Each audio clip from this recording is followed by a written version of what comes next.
Today let us start the histology of cell structure. So this is a basic lesson. This is a cell. Inside we have nucleus, cytoplasm, and other cell organelles are present within the cytoplasm. So here the cell membrane is first let us understand the structure of cell membrane. The cell membrane is mainly made up of phospholipids and also with associated proteins. So mainly you can see the cell membrane is double layer, but also sometimes it looks as a trilaminar layer because in the middle the lipid layer creates a tri-layer like appearance, but it is double layer lipid layer and it's lipid bilayer. And the phospholipids are mainly having polar end, that is water soluble, also known as hydrophilic end. So here you can see these are the polar ends which are faced towards where the water are present, intracellularly cytoplasm liquid like fluid. So these are hydrophilic ends and outer also we know there are water, so this is hydrophilic end. So hydrophilic ends are facing towards the water, but middle fat layer is prevented from water because it's having non-polar end, also it is hydrophobic end, so it is in the middle layer. So fatty acids is not soluble and is a hydrophobic end. So both extra and intra-aqueous humus are mainly divided by means of a cell membrane. So cell membrane separates them, and they are large, highly charged, cannot insert inside because these are hydrophilic channels which doesn't allow the large and highly charged molecules, and the lipid soluble and small molecules can easily enter into in and out, because which are very small. They are lipid soluble because inside there is lipid layer, so they can easily travel inside. So it's providing special permeability for cell membrane. So the core is made up of lipid in the middle, and the protein molecule with the peptide chains, that is with the middle channel with the water, that is aqueous channel. So the water soluble substances can pass, these are known as channels. So actually we have some channels in between, that is known as water channels, which is mainly made up of aqueous solution, and it is made up of proteins, so which allow mainly aqueous fluids in and out from the cell. And the outer leaflet structures and the inner leaflet structures are asymmetrical. So the outer side and inner side structures are asymmetrical, they are not same. So the outer leaflet mainly contains phosphatidylcholine along with the more amount of carbohydrates, and also it contains pygmomyelin. But the inner leaflet mainly contains a phosphatidylethanolamine and also phosphatidylserine. So the proteins are mainly attached to both outer and inner side, and these are also different. So the proteins which are on outer side and inner side both differ from each other. In between the fatty acids there is also cholesterol present, which is having an OH hydroxyl end outward, that is polar. So like water, even the hydroxyl end is polar, it is facing towards outward, and there is also cholesterol present in between the fatty acids.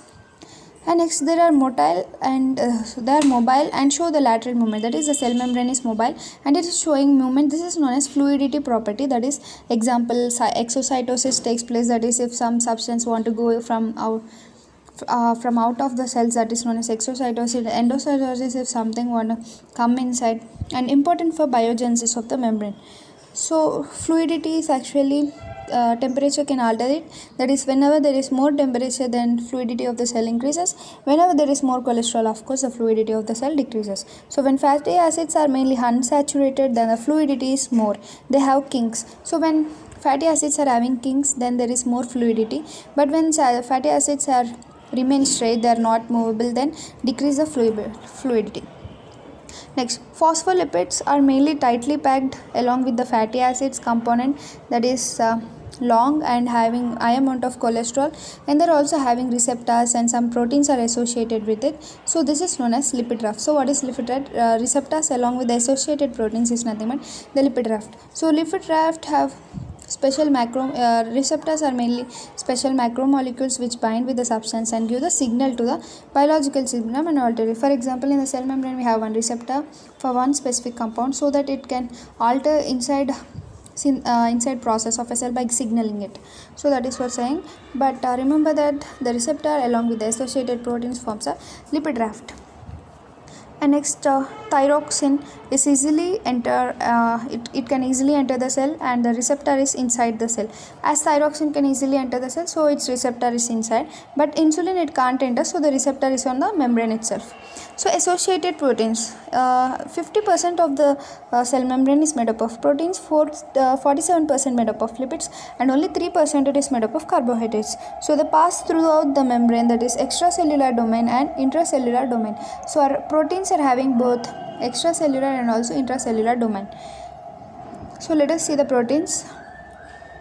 So outside or inside the membrane they are hooked. So associated proteins may be hooked outside or also sometimes inside. So first let us see the peripheral proteins. So peripheral proteins are loosely attached to the membrane and they are in covalent non-covalent way attached to it, and they are easily removed from the membrane. So they act as a cytoskeleton, stabilize the cell, and inner side of the membrane. Cytoskeleton is present towards the inner side of the membrane and associated with the linker protein. So they work with the receptor, there is mainly 7-pass receptors, and also with the protein inside, that is peripheral protein, activate the secondary messenger system.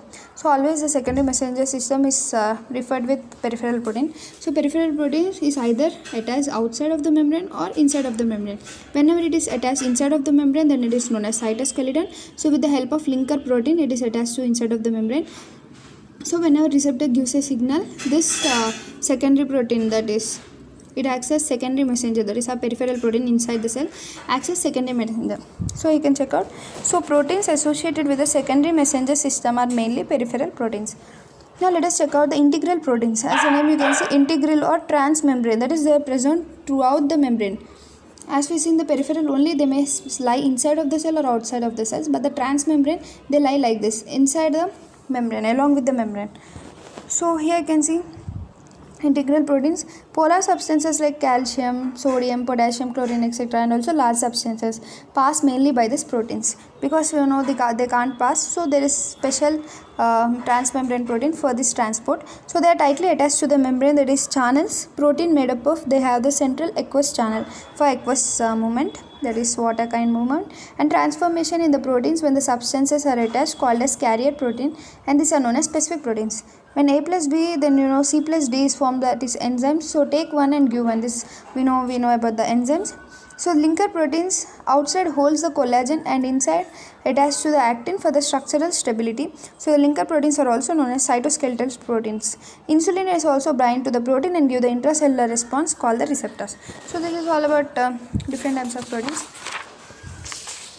Let us check out the membrane transport mechanism. So we know oxygen, glucose, hormones are transported inside the cells, and the secretions of the cell are transported outside. So we have mainly three types of transport process. So now let's start with the simple diffusion. So simple diffusion is a downhill process, that is, it doesn't require any ATP or energy. So the transport is nothing but from the high concentration to low concentration. So here examples we can take oxygen, carbon dioxide, which comes out and oxygen goes into the cell, and carbon dioxide we know it comes out of the cell. So the rate of diffusion is directly proportional to the concentration of gradient, that is we know high concentration to low concentration, and the rate of diffusion is also directly proportional to the surface area of the membrane and also solubility. But there is more amount of lipid solubility, then there is more amount of diffusion going on, and the rate of diffusion is inversely proportional to the thickness of the membrane, because if the thickness of the membrane is very thick, then the rate of diffusion decreases, but when thickness of the membrane decreases, then rate of diffusion increases. So same like that, it is inversely proportional to molecular weight. So whenever the membrane's weight is more, then there is low diffusion. When membrane's weight is high, then membrane weight is low, then high diffusion. Membrane weight is high, then low diffusion. So this is a passive transport, simple diffusion. Next, facilitated diffusion, as the name you can see, it should be facilitated some kind of proteins or etc. So here insulin, glucose, starch, sodium, calcium, they all don't dissolve directly, so they are facilitated by proteins or also carriers. So sodium, calcium more are present more in our extracellular material we know, but potassium is more inside the cell all we know. So due to sodium potassium ATPase, there is more in potassium is more in the cell, and movement of sodium and calcium through sodium and calcium water tunnel channels, and potassium leaky channel is always open and remains open always. So the voltage gated sodium channels are always regulated, that is RMP of -90, then the sodium gates are closed, and at the RMP of 60 MP sodium gates are open, so they are voltage gated channels. So few sodium channels are opened by few substances called as ligand operated channels. So facilitated overall is nothing but it should be facilitated by proteins, because those substances cannot easily pass through the membrane. Next, sodium potassium ATPase mechanism.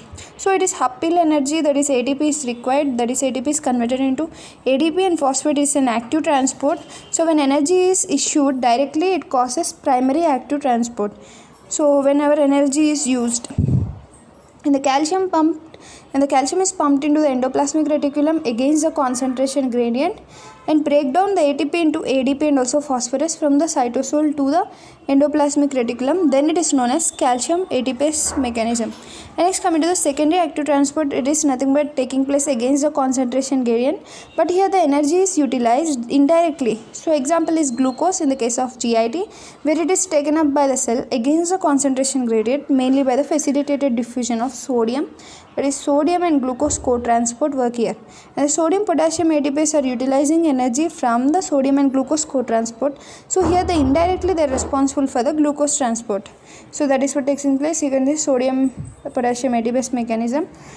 Here potassium is higher, that is it is inside the cell. So inside the cell, first 3 sodium are taken out outside the cell, and here 2 potassium are taken into the cell, and when ATP is converted into ADP and phosphorus, the channel will be flipped. So when the channel is flipped, what happens, this 2 potassium comes inside the cell and the potassium concentration increases, and this 3 sodium are getting out of the cell.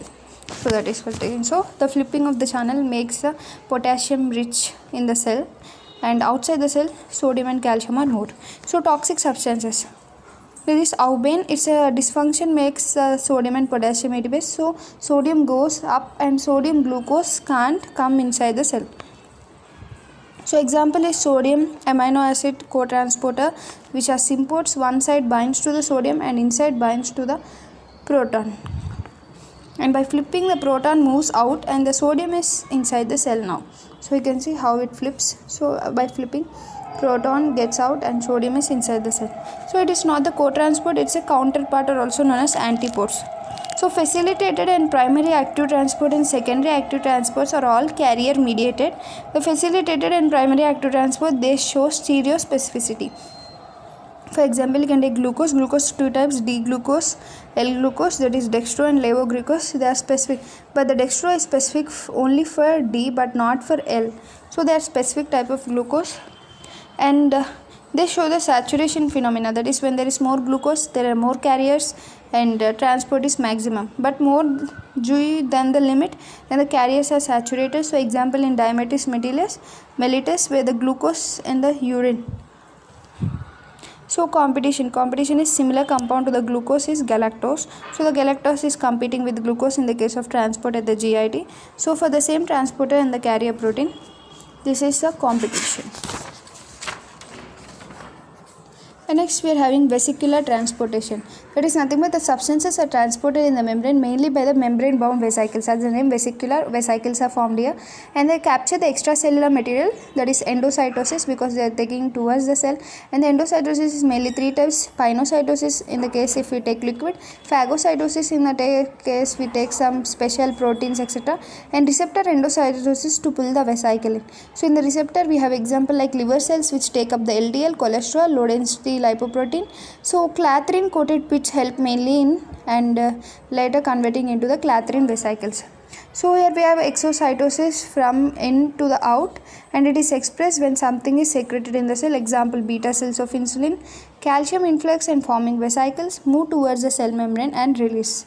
So out, insulin hormones are released by exocytosis. Neurotransmitters are released acetylcholine by input of calcium.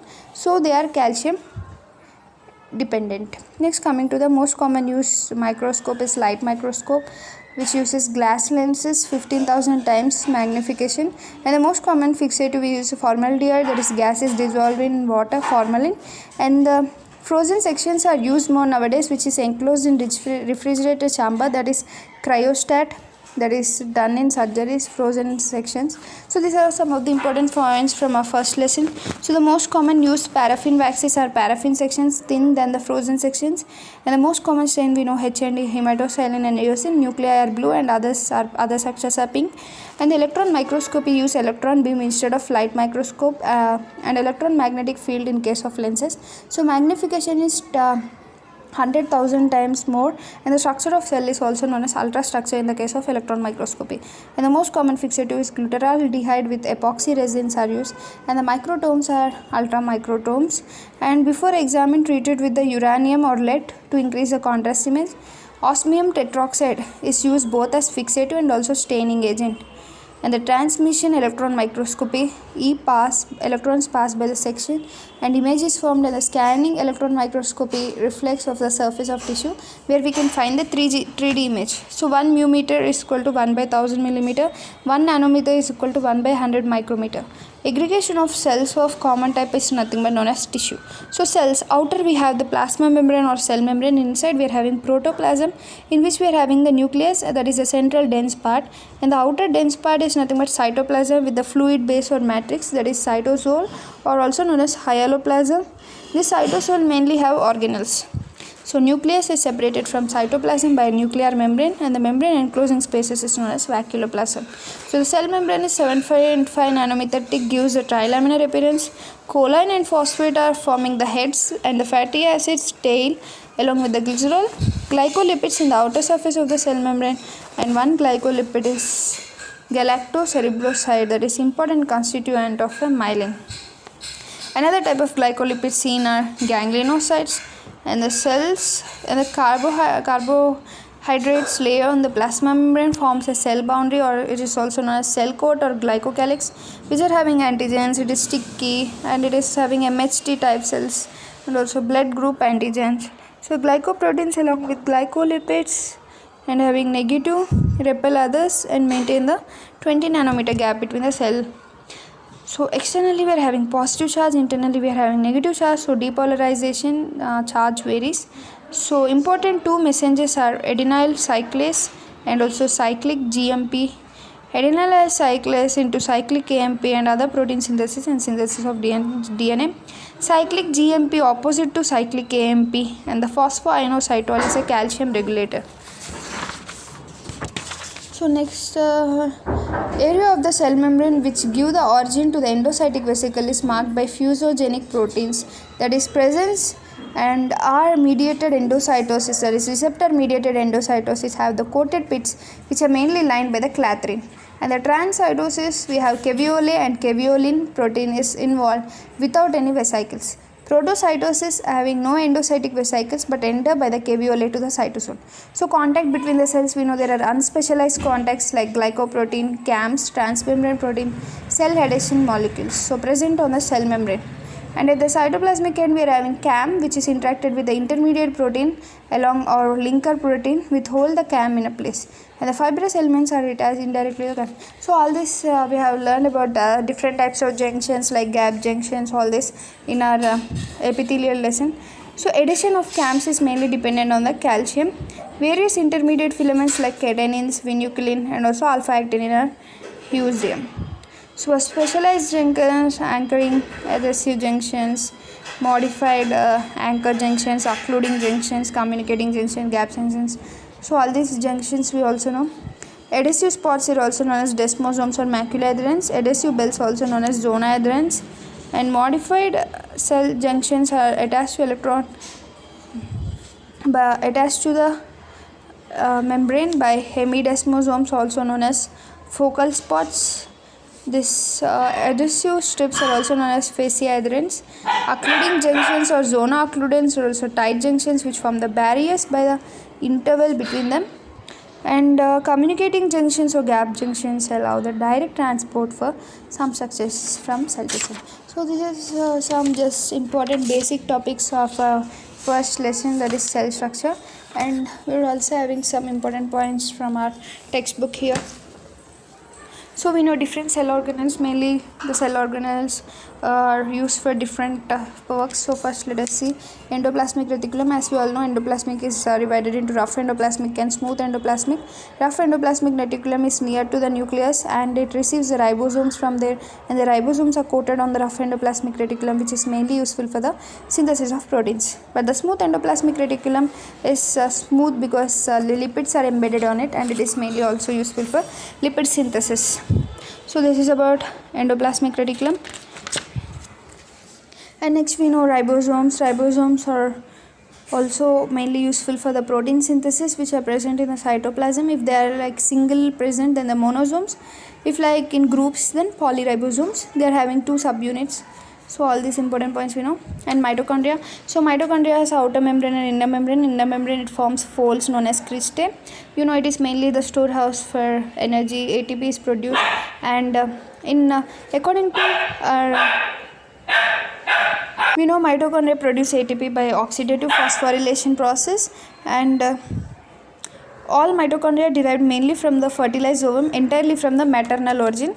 And remember that even our mitochondria have its own DNA, and the matrix of our mitochondria also have some DNA and also RNA. And there are mitochondria great functional importance with many enzymes, including which play part in also Krebs cycle, TCA, ATP, GTP are formed. So TCA cycle, all this we'll see in our biochemistry. And abnormalities in a mitochondria, that is causing mitochondrial cytopathy syndromes and also leading to muscle weakness, generation lesions in the brain, and diagnosed by muscle biopsies. They show the characteristic paracrystalline inclusions in this case. Next, coming to Golgi complex, we know the vesicles which are formed in our the protein vesicles or anything which are formed in our endoplasmic reticulum. They're sent via transport vesicles to our Golgi, and here the Golgi, the packaging takes place. We know there are a stack of cisternae present and peripheral vesicles. So these vesicles are later transported to the cell surface, so that they attach to the cell surface and finally come out of the cell. So we know this present cis Golgi, trans Golgi, medial Golgi. We know Golgi is divided into three types. Cis is which is near to the nucleus, and opposite face is the trans, and the intermediate part between these two is nothing but the medial Golgi. And membrane bound vesicles, as we discussed just now, from the ER into the cis phase of Golgi, next into trans phase of Golgi, and next they come out of by exocytosis outside of the cell membrane. So this process we know. And phagosomes are mainly formed from the endoplasmic reticulum, and such membrane bound vesicles containing solid ingested material are called as phagosomes. So they are mainly engulfed by a cell process known as phagocytosis. And pinocytic vesicles, that is nothing but fluid to be taken into the cytoplasm. This is known as pinocytosis, and the vesicles are nothing but pinocytic vesicles. Exocytic vesicles, the vesicles which need to go out of the cell, that is also known as reverse pinocytosis. Secretory granules, we know the cytoplasm of secretory cells which need to produce secretory granules which they want to secrete outside the cell. Other storage vesicles which store lipids, carbohydrates, nutrients, etc. So lysosomes, we know they just destroy the cells which are not needed. And next, peroxisomes. Peroxisomes are also similar to lysosomes. They are also membrane bound vesicles, but the enzyme most react with other substances is to form the hydrogen peroxide, which is used to detoxify the various substances by oxidizing them. So that is the main function of peroxisomes. And the cytoskeleton, it gives a motility and also it gives a strength to the cell. Microfilaments, so cytoskeleton have both microfilaments and also microtubules within it, which are mainly used as structural components for the support, and also they give strength to the cell. And also we have intermediate filaments. Centrioles, we know they are arranged in 9+2 array, and next these are centrioles which are present in our cilia, axilla structures. If we see, this is a cilia which gives a pseudostratified columnar epithelium showing the cilia. Cilia having doublets. Central, we have singlets. They are arranged by they are attached by radial spokes connected by dynenarms and outer by nexons. So all the structure we already seen in epithelia. Longitudinal structure, you can see central microtubules, peripheral microtubules, and the outer cell membrane. So if there are abnormalities of cilia, it may lead to immotile cilia syndrome. It may lead to infertility in male or female, and sometimes in GIT there is no more surface area or etc., like that kind of symptoms. And flagella, we know its structure. Flagella is motile structure, microvilli seen in longitudinal section, and light nose also appearance of microvilli along with the goblet cells, striated border. So nucleus, euchromatin, heterochromatin. Inside the nucleus we have a nucleolus, and inside the nucleus we have a DNA. In the DNA we have chromosomes. So nucleosome with the linker DNA, histone complex linker DNA. Chromosomes, we know they haploid and diploid type of chromosomes. If they're 23, then haploid. If they're 46, then diploid. Autosomes and sex chromosomes. There are 22 pairs of autosomes and 1 pair of sex chromosomes. And significance of chromosomes mainly to it's useful in genetical information, and we know DNA double helix structure. So all this we will see in our biochemistry. Synthesis of protein. We know central dogma of life, that is DNA to RNA, RNA to DNA to mRNA, mRNA to proteins, transcription and translation process, central dogma of life. So all those we'll see in our biochemistry lectures. So cell division, we know mitosis, only one stage in mitosis. So finally 2 daughter cells are formed in case of mitosis. First there's rearrangement taking place, and next 2 cells divide, and finally 2 daughter cells are formed in case of mitosis. But in meiosis we are having 2 stages. First, meiosis 1 is similar to mitosis 1, but meiosis 2, at the end of meiosis 2 we have 4 daughter cells. You can check out. So the first meiotic division, you can see it's like almost similar to our mitosis. Chiasma is formed, and in second mitosis the rearrangement takes place, and 4 recombination takes place, and 4 daughter cells are formed. So all this was in just an introduction of cell structure.